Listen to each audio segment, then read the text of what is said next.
Cleanliness is next to godliness, or so the saying goes. But the Pharisees seemed to think that cleanliness was godliness. They demanded to know why Jesus' disciples hadn't washed their hands. The Pharisees even washed their hands between courses, and they were forever washing dishes and utensils. But that was taking it too far. God had said some things about keeping clean, but it wasn't the kind of cleanliness that the Pharisees were obsessed with. The law of Moses had spoken of animals that were clean, like sheep, and animals like pigs that were unclean. God said the Jews could eat clean animals, but not unclean ones.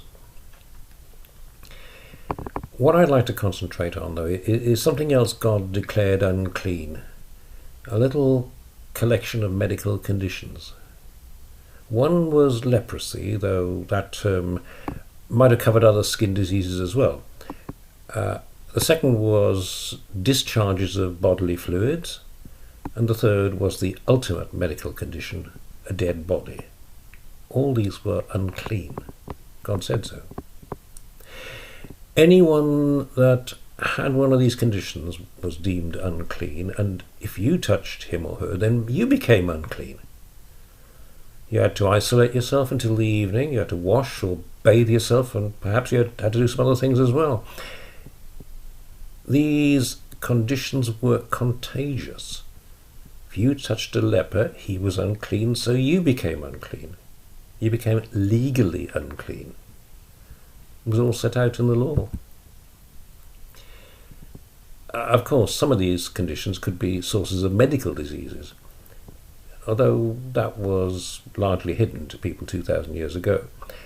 If you touched a leper, the leprosy bacteria could get under your skin too, and corpses could be a source of all kinds of germs. You steered clear of lepers. That was more because they were deemed unclean than because of the possibility of infection. You steered clear of people with strange discharges of bodily fluid, and you steered clear of corpses, especially if you were a Pharisee. But that didn't apply to Jesus. At the very beginning of his ministry, we read in the first chapter of Mark that a man with leprosy came to him and begged him on his knees, "If you are willing, you can make me clean. Make me clean." Jesus was indignant. He reached out his hand and touched the man. "I am willing," he said. "Be clean." Immediately the leprosy left him and he was cleansed. And then in chapter 5 we read about Jairus' young daughter. Jairus was one of the leaders of the synagogue, and he would have been pretty hot on cleanliness. His daughter was dying, so he asked Jesus to come and lay his hands on her so that she wouldn't die, but she'd live instead. Jesus was delayed en route, as he knew he would be, of course. And when he got to Jairus' head, the girl had died. Jairus would have given up hope, but then, to his horror, Jesus seized the dead girl's hand. This should have made Jesus unclean. This good man would be made unclean by his dead daughter. And Jesus would have had to isolate himself. But instead, Jesus just said the word, and the girl came back to life. Jesus was delayed en route. It's a poignant tale about a woman who'd had a discharge of blood for 12 years. She was perpetually unclean.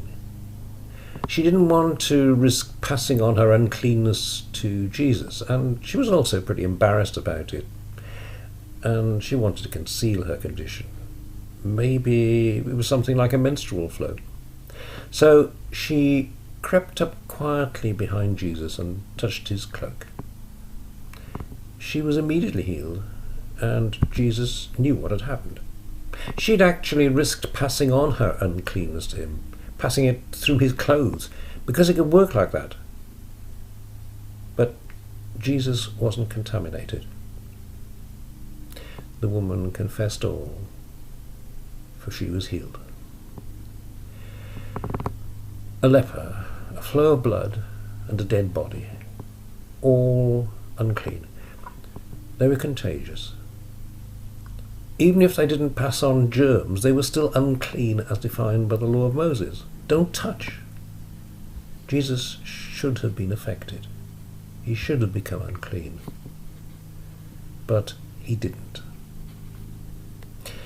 Instead, the very reverse happened. Instead of the bad passing into Jesus, the good passed out of him into the unclean person and cleansed and healed them. The good in him coming out was much stronger than the bad that was trying to get into him.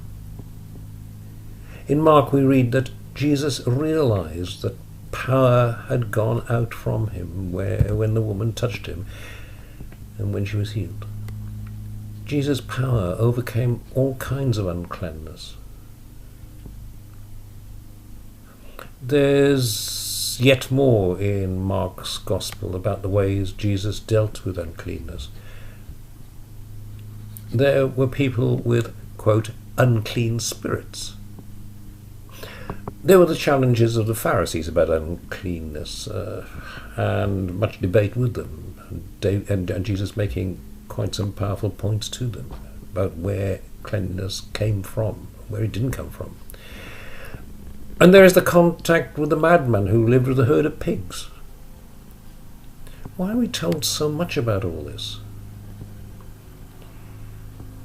It's so, I think, that we can learn the lesson, and here it is. We can bring all the uncleanness of our lives to Jesus, the moral uncleanness and the spiritual uncleanness. It won't affect him at all. He can't be tainted by us. But he can touch us and bring cleanness to our lives in place of all that garbage. We can bring all the uncleanness of our lives to Jesus. The moral uncleanness and the spiritual uncleanness. Lord, help us to bring to you even the things that we wouldn't want to tell anybody else about. Just like that woman. You said you were willing to cleanse the leper. Cleanse us too, please.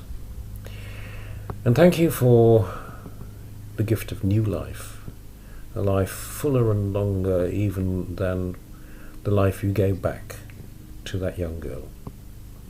Thank you. Amen.